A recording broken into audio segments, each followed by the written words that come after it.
ए वर्ष न 48 वर्ष होगा एबे पखाल विश्व पखाल दिवस आमर 48 वर्ष है आम करूँ भाईचारिया सृष्टि करने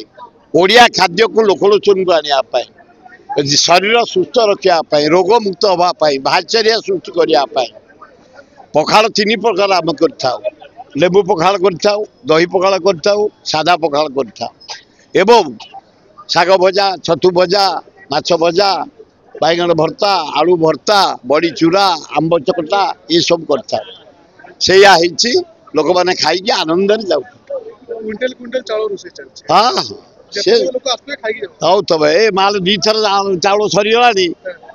पिला लोक बढ़ुंट आमर बढ़ु कि तरकारी अधिका कर जानिक भात 2 थर सीझला आउ थे भी चाउल पड़ला फेरबेनि एठू सांस्कृतिक जदि परिवार संस्था सर्ज भी पट कि पड़ो किसी असुविधा ना ना आम एकुटिया करूँ आनंद करूँ भाई मान बंधुत्व सृष्टि करने करूँ भाउज पखाल मल्ली फुलिया पखाल ये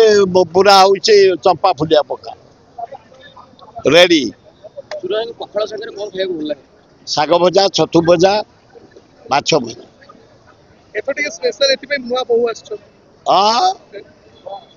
बहु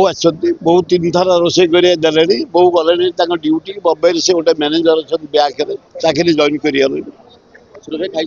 हाँ हाँ तुम मीडिया भाई मैंने जबरदस्ती खुआइले।